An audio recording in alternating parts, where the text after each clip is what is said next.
बिस्मिल्लाहिर्रहमानिर्रहीम रब्बिश्रह ली सदरी वयस्सिर ली अमरी वहलुल उक़दतम मिन लिसानी यफ़क़हू क़ौली। अस्सलामु अलैकुम वरहमतुल्लाहि वबरकातुहू। नाज़रीन, जिस जज का पूरे 4 साल नवाज शरीफ ने इंतजार किया था कि वो जज आएगा और नवाज शरीफ की ताहयात नाअहली खत्म करेगा, आज उस जज ने दिल का जोर लगा लिया, लेकिन एक वोट से वो हार गया और नवाज शरीफ आज के फुल कोर्ट के फैसले के बाद ताहयात नाअहल करार। मैंने आपको कहा था कि यह फैसला डायरेक्टली नवाज शरीफ को इंपैक्ट करता है। ये NRO 2 था जिसमें नवाज शरीफ को अहल करना था, वजारत उज़्मा की कुर्सी के लिए उसको बहाल करना था, लेकिन अब नवाज शरीफ कुछ भी हो सकता है, अहल नहीं हो सकता। नवाज शरीफ की ताहयात नाअहली का फैसला वहीं पर खड़ा है। मैं आपको सुप्रीम कोर्ट का जो ऑर्डर है, बड़ा छोटा सा ऑर्डर है, शॉर्ट सा, मैं थोड़ा सा पढ़ के आपको सुनाता हूं ताकि आपको पूरी तरह से फैसला समझ आ जाए कि हुआ क्या है। तो ये जो supreme court practice and procedure का एक्ट है, ये पैरा 2 और 3 में आईनी करार दिया गया है 10 जजों की तरफ से। 5 जजों ने इससे इख्तलाफ किया है। वो 5 जज कौन से हैं? जिसमें जस्टिस मुनीब अख्तर हैं, जस्टिस सैयद मज़ाहिर अली अकबर नकवी हैं, जस्टिस आयशा मलिक हैं, जस्टिस शाहिद वहीद हैं और जस्टिस इजाजुल एहसन है। ये 5 जजेस हैं जिन्होंने इससे इख्तलाफ किया है। 10 जजेस ने कहा है कि ये शिक नंबर 2 और 3 ये आईनी है। आते हैं नंबर 2 की तरफ। यहां पे भी सेक्शन 5 की शिक 1 है, वो सुप्रीम कोर्ट के फैसलों के खिलाफ अपील का हक देता है। 9 जजेस ने इसको तस्लीम कर लिया है हक को, और इसमें 6 जजेस ने इख्तलाफ किया है। इख्तलाफ करने वाले 5 जजेस वही हैं जिन्होंने पहले फैसले से इख्तलाफ किया है, लेकिन इसमें एक और जज का इजाफा हुआ है और वो है जस्टिस याहिया अफरीदी, और ये बड़ा इंपॉर्टेंट वोट है जो अगला और नवाज शरीफ का फैसला है उसके लिए।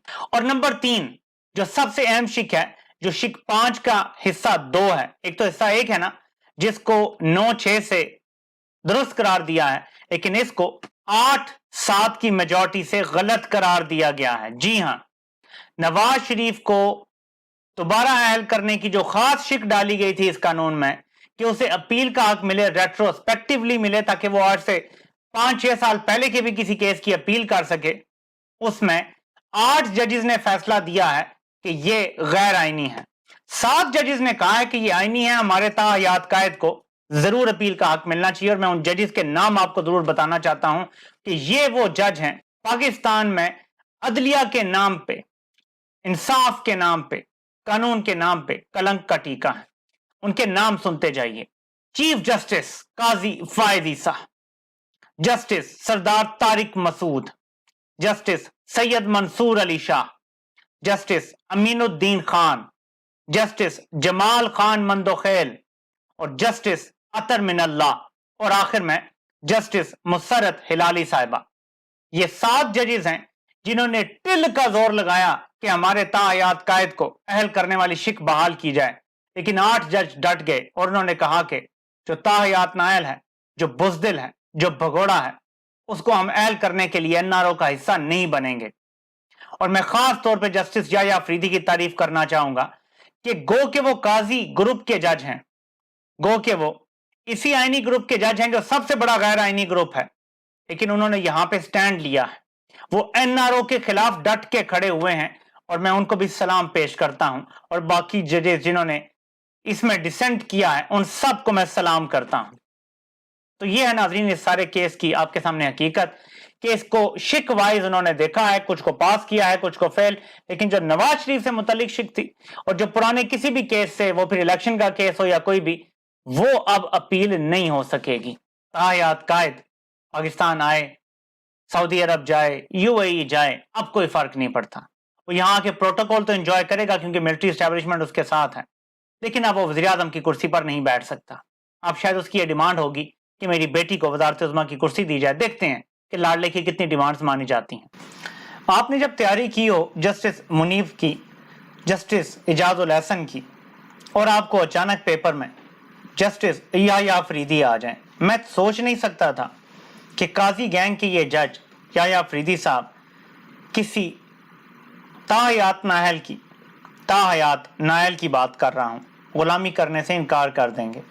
यकीन माने कि जिस जज ने, मैं आपको बता चुका हूं उनके नाम, इस शिक पे मोर तस्दीक या मोर तौसीक शब्द की है ना, ये जज किसी को मुंह दिखाने के काबिल नहीं रहेंगे। तारीख में सब लिखा जाता है, सब याद रखा जाता है। अल्लाह ने ये करम किया है कि नवाज शरीफ को अहल करने की जहां बुनियाद रखी जानी थी, वो बुनियाद ही ब्लॉक कर दी गई है। और उसमें जस्टिस याह्या अफरीदी का भी बड़ा अहम किरदार है। बाकी जजेस का मैं नाम आपको बता चुका हूं। लेकिन यहां पे एक दूसरा आर्ग्यूमेंट भी है, और वो ये है कि लड़के वालों को छोटी बहन पसंद आ गई है, इसलिए लड़के वालों की ये मर्जी से हुआ है।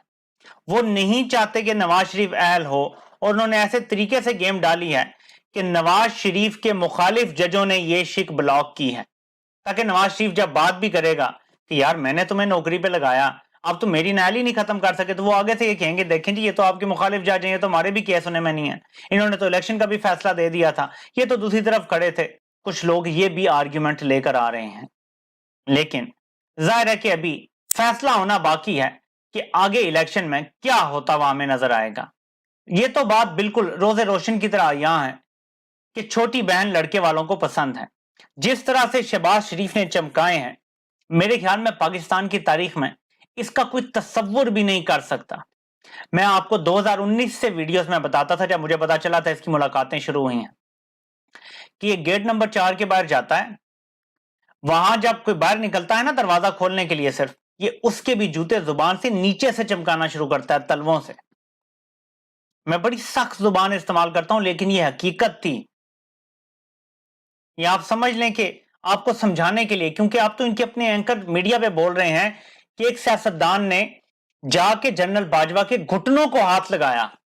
एक सियासतदान जनरल बाजवा के घुटनों को हाथ लगा के कहता है कि प्लीज इसको निकालें और हमें लेकर आए, हमें मौका दें। तो अब इस सिचुएशन को मैं ऐसे ही करूंगा ना एक्सप्लेन कि वो बूट नीचे से चमका रहा है, सूरत हाल ऐसे ही है। तो जाहिर है कि ये भी एक फैक्ट है कि उन्हें छोटी बहन ही पसंद है। लेकिन और वो इस फैसले से हो सकता है खुश भी हुए होंगे, ठीक है यार अच्छा हो गया, काजी को 4 साल तैयार रखा नवाज शरीफ ने, बीच में काजी की डील भी हो गई ताकतवर हलकों से भी। लेकिन उसके बाद भी काजी पूरा जोर लगा के भी 8 जजेस की हिमायत नवाज शरीफ को नहीं दिला सका, और 7 जजेस उसके हक में सिर्फ फैसला दे सके। ये चीज हमारी सियासत को बदलेगी, क्योंकि नवाज शरीफ को इमरान खान को जेल में रख के कोई फायदा हासिल नहीं होना। नवाज शरीफ एक इक़्तिदार का हरीस शख्स है, वो इक़्तिदार चाहता है। अगर उसे इक़्तिदार नहीं मिलेगा तो इतनी बदनामी वाली हुकूमत क्यों ली, क्यों दोबारा इतने बूट चमकाए, क्यों इतनी बड़ी साजिश की जिसमें अवाम में इतनी नफरत भर गई है कि उसकी शक्ल नहीं देखना चाहते। नवाज शरीफ एक सियासतदान है, जानता तो है ना कि क्या हरकतें करूंगा तो मकबूल होऊंगा और क्या करूंगा तो गैर मकबूल होऊंगा। वो जानबूझ के क्यों गैर मकबूल होने वाली हरकतें कर रहा था कि एक दिन मैं दोबारा वज़ीर आज़म बनूंगा। अगर उसके वज़ीर आज़म बनने का रास्ता ब्लॉक हो गया है तो मेरे ख्याल में नवाज शरीफ का तो इसमें कोई फायदा नहीं है। अब एक रास्ता है नवाज शरीफ के पास, और मैं मशवरा देना चाहता हूं बहुत जबरदस्त। नवाज शरीफ ये सारी डील कैंसिल करे, पाकिस्तान आने से इनकार करे, पार्टी का सारा कंट्रोल अपने हाथ में ले और इमरान खान की बैत कर ले। यह मशवरा है अगर अपनी बेटी की सियासत बचाना चाहता है। यही मशवरा मैं आसिफ जरदारी को दूंगा अगर वो कभी मुस्तकबिल में कहीं भी, मुस्तकबिल बैईद में कहीं बिलावल को चाहता है कि कोई प्रोमिनेंट ओहदा मिले, कोई वजारत उज़्मा का चांस बने। अभी वो जवान है, उसका चांस हो सकता है, वरना वो रद्दी की टोकरी में जा चुका है। जरदारी भी इमरान खान की बैत करवाए बिलावल से, बिलावल जाए जेल में, वहां इमरान खान की बैत करे, और के जी आप लीड करें सियासत को, क्योंकि अवाम आपके साथ है। हम सिविलियन बालादस्ती की हद तक आपके साथ खड़े हैं, बाकी पॉलिसी अपनी अपनी, सिविलियन बालादस्ती के लिए हम आपके साथ खड़े हैं। इलेक्शन होंगे, हम धांधली के हक में नहीं खड़े होंगे, बल्कि शफाफ इलेक्शन की कोशिश करेंगे, क्योंकि आज आपको शफाफ इलेक्शन मिलेंगे तो कल हमें भी मिलेंगे। जिस दिन नवाज शरीफ और जिस दिन जरदारी ने यह काम कर दिया, इनकी औलादों का चांस सियासत में बहुत बढ़ जाएगा। अदरवाइज हमेशा बूट चमकाएंगे, हमेशा आवाम से जलील होंगे और कभी भी इनको हकीकी इक़्तिदार नहीं मिलेगा। फैसला नवाज शरीफ ने करना है। आपसे इंशाल्लाह फिर मुलाकात होती है। अल्लाह पाक आप सबका हामी नासिर हो। आप सबकी सुनने का बहुत बहुत शुक्रिया।